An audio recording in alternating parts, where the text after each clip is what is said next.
ஜீவா அப்படிங்கிற டைட்டிலில் நம்ம ஒரு ஸ்டோரி கேட்டுட்ருக்கோம். ஆக்சுவலி பிஃபோராக என்ன பார்த்தோம் அப்படின்னா, திடீர்னு பூஜா ஏன் அழுகுறாங்களேன்னு தெரியாமல் அழுவாங்க. அவங்க ஃப்ரெண்டு ராம் கிட்ட சொல்லிட்டு, ராமுக்கு ஒன்றுமே புரியாது. இவ ஏன் அழுகுறா? இவ சின்ன வயசுலேருந்து நம்ம அழுது கூட பார்த்ததில்ல. இவ்வளோ ஏன் இருக்கா அப்படின்னு சொல்லிட்டு அவங்கக்கிட்ட ஃபர்ஸ்ட் டைம் உட்காந்து பேசுவாங்க. என்னடி ஆச்சு சொல்லுடி, நான் தான் இருக்கேன்ல அப்படின்னு சொல்லிட்டு கேட்கும்போது, அவங்கள ஹக் பண்ணிட்டு நல்லா அழுவாங்க. அழுகும்போது, ஏய் சொல்லுடி அப்படின்னு சொல்லிட்டு ராம் கேட்பாங்க. அப்போது நான் அது வந்து அப்படின்னு சொல்லுவாங்க பூஜா. சி ஃபர்ஸ்ட் நான் ஒன்று சொல்கிறேன், நல்லா கிளியராக கேளு. ஃபஸ்ட்டு உன்னுடைய ஃப்ரெண்டு அப்படிங்கிறத மட்டும் மைண்டில் வச்சுக்கோ. அப்பார்ட் ஃப்ரம் எதையும் நீ மைண்டில் வச்சுக்காத. உனக்குள்ள என்ன ப்ராப்ளமாக இருந்தாலும் என்கிட்ட சொல்லு. இல்லை யாரால வேற ஒருத்தவங்களால உனக்கு எதாவது ப்ராப்ளம் ஆனாலும் என்கிட்ட சொல்லு. பர்சனலாக இருக்கட்டும், அன்அஃபிஷியலாக இருக்கட்டும், இல்லை ஒரு மென்னுக்கிட்ட சொல்ல முடியாது. வாட் எவர் மேபி எதுவாக வேணாலும் இருக்கட்டும். பட் ஃபஸ்ட்டு நீ என்ன ஒரு ஜென்டராக பார்க்குறத விட்டுட்டு உன்னோட ஃப்ரெண்டாக மட்டும் பார்த்து சொல்லு அப்படின்னு சொல்லிட்டு ராம் கேட்பாங்க. அதை கேட்டதும் உடனே பூஜா இருந்துட்டு, அதுடா ஒரு 1 வீக் பிஃபோராக நான் அன்எக்ஸ்பெக்டடாக ஒரு பர்சனை மீட் பண்ணுறேன். அந்த பர்சனை மீட் பண்ணும்போதெல்லாம் சம்திங் ஏதோ ஃபீல் ஆகுது. எந்த பர்சன் தெரியல அப்படின்னு சொல்லுவாங்க. ஏய் என்னடி சொல்கிற, புரியுற மாதிரி சொல்லு. ஆக்சுவலி நான் அவங்கள பார்க்கல. பட் அவங்க என்னோட நியர்பையில் தான், என் பக்கத்தில் தான் இருக்காங்க. அந்த ஃபீல் எப்படி இருக்குது அப்படின்னா, நமக்கு பிடிச்ச ஒரு ஃப்ளவரோட ஸ்பரிசம், அதோட வாசனை வந்துச்சு அப்படின்னா அப்படியே நம்ம ஃபுல்லாக சாந்தமாகும் இல்லையா? அந்த ஃபீலை ரொம்ப ரிலாக்ஸ்டாக நமக்குள்ளே ஒரு ஹாப்பினஸ், நம்மளையே அறியாமல் நமக்குள்ளே ஒரு ஹாப்பினஸ் கொடுப்போம். நீ அதை ஃபீல் பண்ணியிருக்கியா ராம் அப்படின்னு சொல்லிட்டு கேட்பாங்க. ஃபீல் பண்ணியிருக்கேன்டி அப்படின்னு சொல்லுவாங்க. Exact, correct. அந்த ஃபீல் நான் கொஞ்சம் நல்லா ரியலைஸ் பண்ணிகிட்ருக்கேன். அந்த ஃபீல் எப்படி கிரியேட் ஆச்சு, யாருனால கிரியேட் ஆச்சு, எதனால் கிரியேட் ஆச்சுன்னு எனக்கு கொஞ்ச நாள் ஒரு கன்ஃபியூஷனில் இருந்துச்சு. ஆஃப்டர் தட் அது இந்த பர்சனால தான் அப்படிங்கிறது ஒரு கிளாரிஃபிகேஷன் எனக்கு கிடச்சிச்சு. அது சரியா தப்பா அப்படின்னு எனக்கு தெரியல அப்படின்னு சொல்லிட்டு பூஜா சொல்லுவாங்க. இல்லை எனக்கு புரியலை அப்படி சொல்லுவாங்க. ஆக்சுவலி ஒரு ஒரு விதமான ஃபீல், அவங்க கூட இருக்கணும், என்னுடைய டே அண்ட் நைட் அவங்க கூட டைம் ஸ்பெண்ட் பண்ணணும், என்னோட கால்கள் அவங்க காலோட சேர்ந்து நடக்கணும், என்னோட கைவிரல்கள் அவங்க கைவிரலை கோத்து நடக்கணும், நான் இப்போது எப்படி ரிலாக்ஸாக உட்காந்துருக்கணும், அந்த டைமில் அவங்க தோளில் சாயணும், இப்படிங்கிற ஒரு ஃபீலெல்லாம் எனக்கு தோணுதுடா அப்படின்னு சொல்லிட்டு சொல்லுவாங்க. சரி. அது அந்த பர்சன் நான் இது ஏன் இப்படி இருக்குது அப்படின்னு சொல்லிட்டு நைட்டெல்லாம் ஒரு திங்கிங்.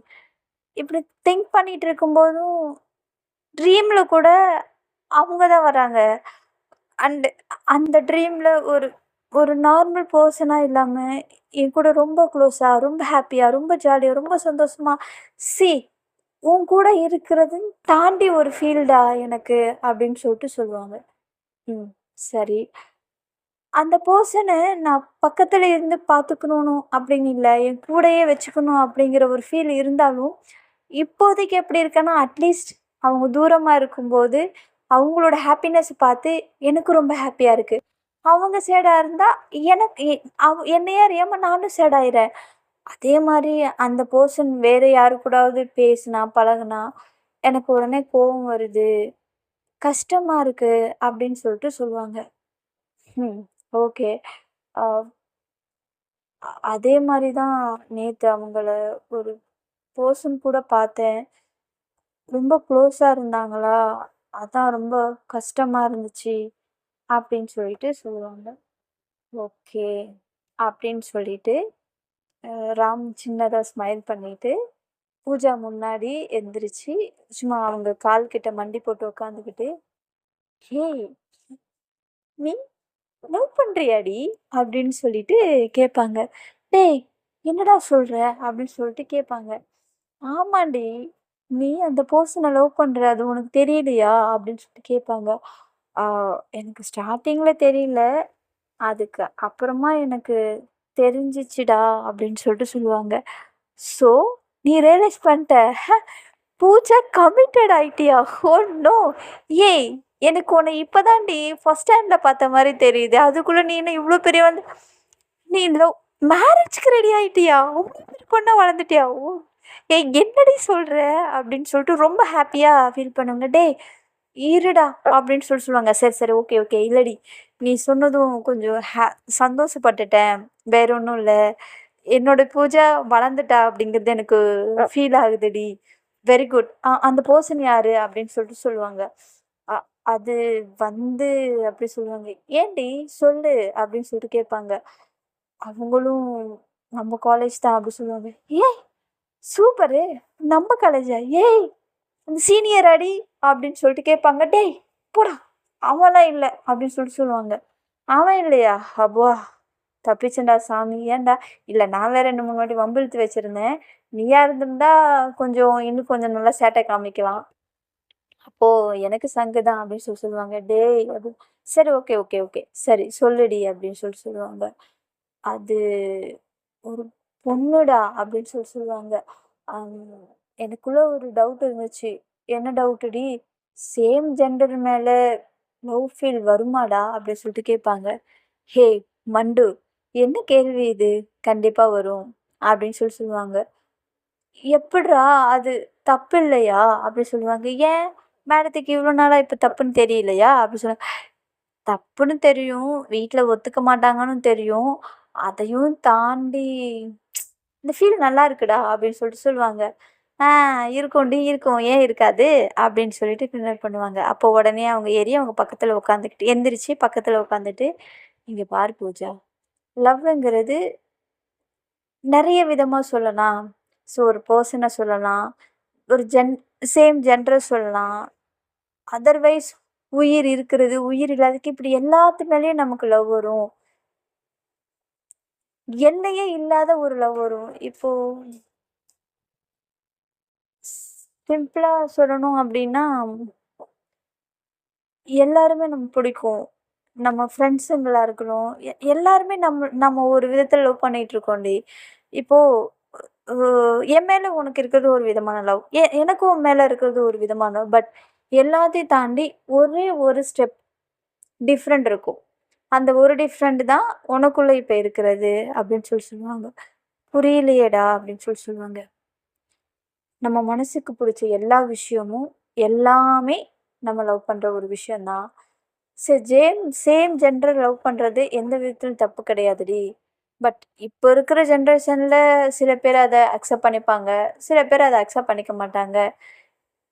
மத்தவங்க அக்செப்ட் பண்ணிக்கிறாங்களா, இல்லையா அப்படிங்கிறத தாண்டி, நீ அத அக்செப்ட் பண்ணிக்கிறியா இல்லையான்னு பார்க்கணும். அட் த சேம் டைம் அந்த பெர்சன் அத அக்செப்ட் பண்றாங்களா இல்லையான்னு பார்க்கணும். அந்த பெர்சனுக்கும் இதுல எந்த விதமான ப்ராப்ளம் இல்ல. அந்த பெர்சனுக்கும் உன் மேல இன்ட்ரெஸ்ட் இருக்கு அப்படின்னா, நீ பண்ணது தப்பே கிடையாது. உன் மேல இன்ட்ரெஸ்ட் இல்லாத ஒரு பெர்சன் அண்ட் சேம் ஜெண்டர் மேல இன்ட்ரெஸ்ட் இல்லாத ஒரு பெர்சன் மேல நீ லவ் பண்றது தப்பில்ல. பட் மோர் தென் அந் அவங்க தான் லைஃப் அப்படின்னு நினைக்கிறது தப்புடி அப்படின்னு சொல்லுவாங்க. ஒருவேளை அவங்களுக்கு இருக்குமா இருக்காதுன்னு எப்படிடா நம்ம கண்டுபிடிக்கிறது அப்படின்னு சொல்லிட்டு கேட்பாங்க. So simple. ஃபர்ஸ்ட்டு நீ அவங்க கூட பேசு, பழகு. பட் உன்னோட லிமிட்ல நீ இரு. அவங்களுடைய இன்டென்ட் என்ன அப்படிங்கிறத நீ புரிஞ்சுக்கிட்டு, அவங்களுக்கும் அதில் இன்ட்ரெஸ்ட் இருந்துச்சு அப்படின்னா, நீ நெக்ஸ்ட் ஸ்டெப் எடு. இல்ல அவங்களுக்கு அந்த இன்ட்ரெஸ்ட் இல்லைன்னா, நீ அங்கேயே ட்ராப் அவுட் ஆகுறது தான் கரெக்ட்டு. ஏன்னா, காதல் அப்படிங்கிறது எல்லாருக்கும் ஹாப்பினஸ் குடுக்குற ஒரு விஷயமா இருக்கணுமே தவிர, தொந்தரவா யாருக்கும் இருக்கக்கூடாது. "ச்சீ! நீ என்னோட பூஜா. உன்னுடைய அன்பு கோவில்ல காட்டுற ஆராதனை மாரி, அது எல்லாருக்குமே புடிச்சிருக்கணுமே தவிர, யாருக்கும் நெருப்பா மாரி தொந்தரவா இருக்கக்கூடாது.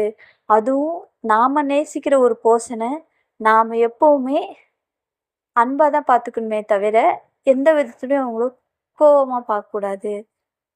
அவங்க எப்பவுமே நமக்கு பிடிச்சிருந்தாலும், பிடிக்கலனாலும், நீ அவங்கள லவ் பண்ற அவ்வளோதான். நீ லவ் பண்ற பெர்சன் எங்க இருந்தாலும், எப்படி இருந்தாலும் நான் ஹேப்பியா இருக்கணும்னு நெனைக்கணுமே தவிர, அவங்க என் கூட தான் இருக்கணும் அப்படிங்கிறத நெனைக்காத.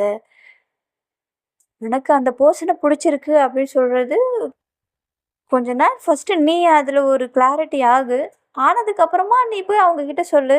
மேபி அவங்களுக்கும் இன்ட்ரெஸ்ட் இருந்துச்சு அப்படின்னா, அக்செப்ட் பண்ணிக்கலாம். இல்ல அவங்களுக்கு வேற ஒருத்தவங்க மேல இன்ட்ரெஸ்ட் இருந்துச்சுன்னா, நீ அங்க ட்ராப் அவுட் ஆகுறது தான் புத்திசாலித்தனம். அத விட்டுட்டு நீ ஃபீல் பண்றதோ, இல்ல வருத்தப்படுறதுலயோ எந்த அர்த்தமும் கிடையாது பூஜா அப்படின்னு சொல்லிட்டு ரொம்ப, ரொம்ப, ரொம்ப சப்போர்ட்டிவா தெளிவாவும் மிஸ்டர் ராம் பேசுவாங்க.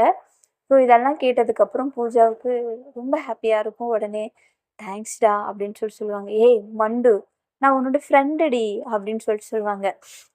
ஆமா, நீ என்னோட ஃப்ரெண்டு அப்படின்னு சொல்லுவாங்க. தாயே, இனிமேலாவது மூஞ்ச இப்படி வச்சுக்காத. அந்த பர்சன் யாரு, என்ன ஏது அப்படிங்கிறது எல்லாத்தையும் நான் உனக்கு டீட்டெயிலாக உனக்கு எல்லாத்தையும் சொல்கிறேன். அதுக்கு தானே ஃப்ரெண்ட்ஸ் இருக்கும். பட் அந்த பர்சனை ஒரே ஒரு வாட்டி கண்ணில் மட்டும் காட்டுமா அப்படின்னு சொல்லுவாங்க. கண்டிப்பாக காட்டுறேன். ஆனால் அந்த பர்சன் யாருன்னு எனக்கும் தெரியாது அப்படின்னு சொல்லுவாங்க. ஆனால் அந்த பர்சனை டக்குன்னு கண்டுபிடிக்க முடியாதுன்னு சொல்கிற, அப்புறம் எப்படி அவங்கள நீ கரெக்டாக ஐடென்டிஃபை பண்ண அப்படின்னு சொல்லிட்டு கேட்பாங்க. நான் தான் சொன்னேன்ல, அந்த ஸ்மெல், அவங்களோட அந்த ஸ்பரிசம் ஆட்டோமேட்டிக்கா என்னால ரியலைஸ் ஆக முடியுது. அவங்க இ ஒரு பர்ட்டிகுலர் டிஸ்டன்ஸ்ல இருக்கும்போது, நான் அவங்கள ஈஸியா கண்டுபிடிச்சிடுறேன். அவங்க இந்த இடத்துல இருக்காங்க, இல்ல அப்படிங்கிறத என்னால கண்டுபிடிக்க முடியுது. அப்படிங்கிறத அவங்க சொல்லுவாங்க. ஓ! சம்திங் இஸ் கனெக்டட் இவங்க 2 சம்திங் உங்களுக்குள்ள கனெக்ஷன் இருக்குடி அப்படின்னு சொல்லுவாங்க. ஆமாண்டா, இவ்ளோ கனெக்ஷன் உன்னோட ஹார்ட்டுக்கும் உன்னோட சுவாசத்துக்கே ஆகுது அப்படின்னா, மேபி அவங்க தான் உன்னோட லைஃப் பார்ட்னரா இருக்கலாம் அப்படின்னு சொல்றீங்க. டேய் என்ன சொல்ற? அப்படின்னு சொல்லிட்டு பூஜா கேட்பாங்க. உண்மைடி. ஏதாவது ஒரு விதத்துல கனெக்ஷன் ஆகுறாங்கங்கிறது நெறைய விஷயத்துக்கு உண்மை. ஆனா, நம்ம லைஃப்ல வர எல்லா பெர்சனும் இதனால தான் வருவாங்கன்னு கிடையாது. கண்டிப்பா நம்ம லைஃப்ல ஒரு விஷயத்த சொல்லிக் குடுக்கறதுக்காக வருவாங்க. அதுலயும் உன் லைஃப்ல மேபி இப்ப வரைக்கும் நீ தெரிஞ்சுக்கிட்ட விஷயம், தெரியாத விஷயம் ஏதாவது இருந்துச்சு அப்படின்னா, அவங்களால நீ தெரிஞ்சுக்க முடியும். என்ன வேணாலும் நடக்கலாம். அவங்க உன்னோட லைஃப்ல பெர்மனன்ட்டா இருக்கலாம், இல்லாமலே போகலாம். பட் எல்லாத்தையும் நீ அக்செப்ட் பண்ணிக்கணும். ஃபர்ஸ்ட்டு நீ ரியலைஸ் பண்ணடி இதுதானா அப்படிங்கிறது நீ ரியலைஸ் பண்ணா தான் எதுவா இருந்தாலும் ஒரு கிளாரிட்டி கிடைக்கும்டி அப்படின்னு சொல்லுவாங்க. டன்னுடா. ஆனா ஒண்ணு மட்டும் என்னால சொல்ல முடியும்டா. அவ என் கூட இருக்கும்போது ரொம்ப ஹாப்பியா இருக்கேன். த சேம் டைம் அவ சேடா இருந்தா நானும் சேடா இருக்கேன். அதுலயும் நல்லா தெரியுது. நான் அவங்கள விரும்புறேன் அப்படின்ட்டு அப்படின்னு சொல்லுவாங்க. ம். மேடம் அதனால தான் இப்போ கிளாஸ்லலாம் கொஞ்சம் அட்டென்ட்டா இருக்கிறதுக்கு காரணமா? அப்படின்னு சொல்லிட்டு கேட்பாங்க. ஆ, ம். ரீசன் என்னவோ? பிகாஸ் அவங்க ரொம்ப ரெஸ்பான்சிபிலிட்டி பெர்சனா இருப்பாங்க. அவங்களோட ஒர்க் என்னவோ அத கரெக்ட்டா பார்த்துட்டு இருக்காங்க. அது எப்படி உன்னால சொல்ற? ஏன்னா பிரேக் டைம் தவிர மத்த எந்த டைம்லயும் நான் அவங்கள வேற எங்கேயுமே ரியலைஸ் பண்ணதில்ல அதனால. சே பயங்கரமான கனெக்ஷன்டி உனக்கும் அந்த பெர்சனுக்கும். Something is connection. ஓகேவா? ஆ சரி, அசோக் எங்க? அதுவா? நீ என்கிட்ட சொல்லவே ஒரு மாதிரி தயங்குனியா? அதனால தான் நான் அவன அப்படி இப்படின்னு சொல்லி அனுப்பிச்சு விட்டுட்டேன் அப்படின்னு சொல்லுவாங்க. இல்லடா, ஆக்சுவலி சேம் ஜெண்டர்ல மேல இந்த மாரி ஃபீல் வர்றது கேட்டா, நீங்க எல்லாம் என்ன நெனைப்பீங்களோ அப்படிங்கிறதுனால தான்டா. ஏய் லூசாடி நீ? ஃபர்ஸ்ட்டு நாங்க ஜெண்டர்ங்கிறத தாண்டி உன்னோட ஃப்ரெண்ட்ஸ்டி. உன்னோட ஃப்ரெண்டா இருக்கும்போது உன்னோட ஃபீலிங்ஸ் புரியாத அளவுக்கு நாங்க ஒண்ணும் இல்லடி. அத புரிஞ்சுக்கோடி ஃபர்ஸ்ட்டு அப்படிம்பாங்க.